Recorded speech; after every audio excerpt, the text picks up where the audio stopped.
Greetings, this is Mr. Garwood with our continuing video series on Calculus 2nd edition by Briggs, Cochran, and Gillette.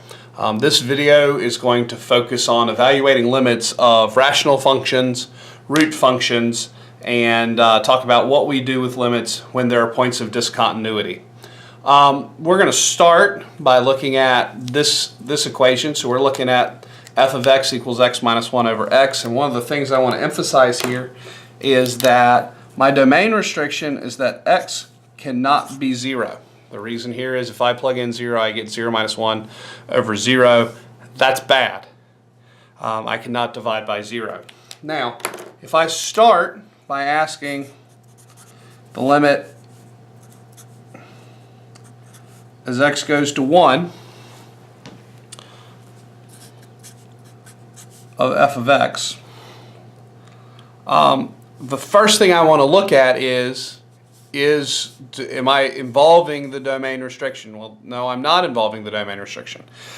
And what's nice here is that if we go and look at theorem 2.4 from your text, it says that for polynomials, so theorem 2.4, for polynomials, the limit as x goes to a of p of x is just p of a. And for rationals, so those involving fractions, the limit x goes to a of p of x over q of x, so numerator over denominator, is the same as p of a over q of a if q isn't 0, q of a. It's not equal to 0. Well, if I plug in 1, the denominator is not 0, so I can simply just come over here and say, oh, well, that's the limit x goes to 1, x minus 1 over x. And I can just plug in 1. So 1 minus 1 over 1. 1 minus 1 is 0, 0 over 1. That's 0. Done.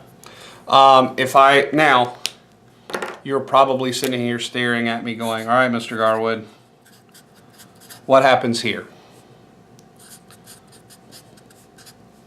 And the answer is we're going to answer that in section 2.4. Please refer to that video. We're not going to touch infinite limits yet. So, clearly we see here, I'm just going to plug in the value provided the bottom is not 0. Now, I want to add something to 2.4 for our root function. So for root functions, so this is f of x equals some power of x.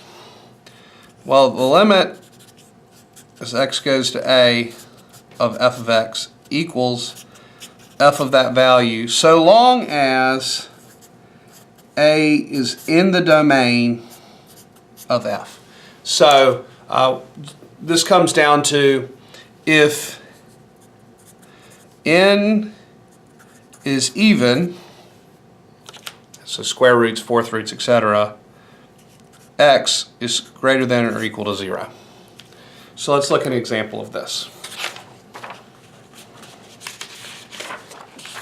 So I'm looking here at this f of x is the square root of x minus 3. The first thing I need to do is I need to figure out the domain. So what's the domain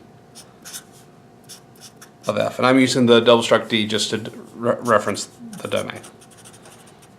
Okay, the domain of f. Okay, well, the domain of f here says that x minus 3 is greater than or equal to 0, and through handy dandy algebra tricks, I know that x is greater than or equal to 3. So, part of our problem here is that if you were to graph this,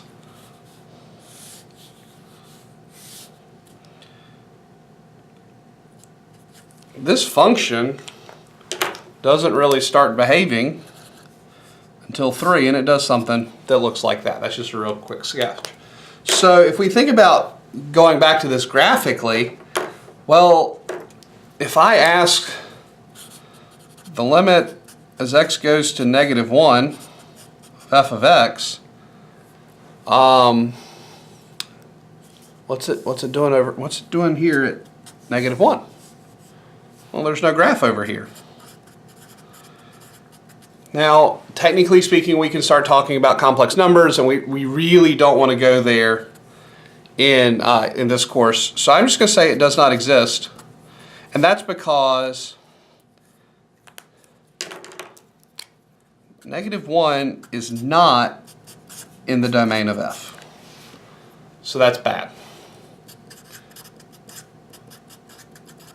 Bad news.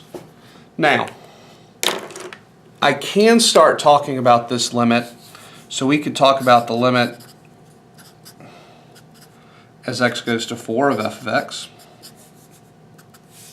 Well, that's just the limit x goes to 4 the square root of x minus 3. And 4 is in that domain. We can just kind of quickly sketching it. 4's right here. Well, what's that? As I come from the left and I come from the right, everything's fine, so I can just plug in 4. So that's the square root of 4 minus 3. 4 take 3 is 1. Square root of 1 is 1. And it kind of makes sense here. Well, if that's 4 and that's 1, as I come from the left and then come from the right, they're both converging to a 1. And right here. Now, I guess our biggest concern is 3 itself. Now, we've got to be careful with 3 because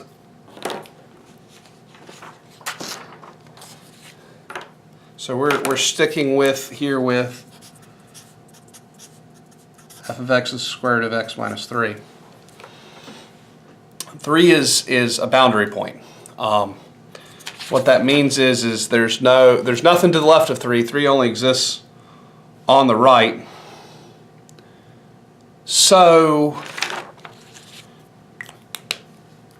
I need this graph to continue. So here at 3,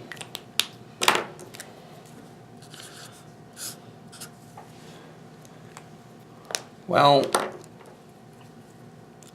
I could talk about what, so I'm going to say the limit x goes to 3 of f of x. And honestly, I really want that to be the limit as x goes to 3, square root of x minus 3. So that's the limit, excuse me, no limit here. That's just square root of 3 minus 3. That may be the worst radical I've ever drawn. Square root 0, which is 0, right? Hey, Mr. Gar, that's exactly what we just did. Well, the problem here is that's claiming, so let's go back to talking about from the left and the right. Well, from the right, hey, look, that's clearly going to 0. I've got no problem with that being 0.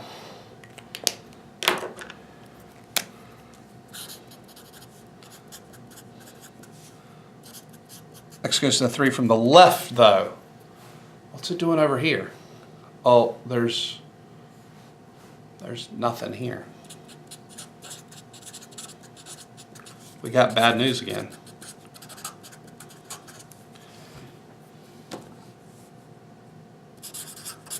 I'm going to declare this bad math.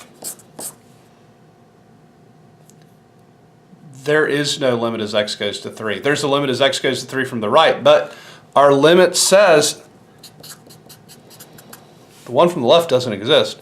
The only way this is if both of these are the same. So I can only talk about 3 from the right, but I can go ahead and say 4 does work.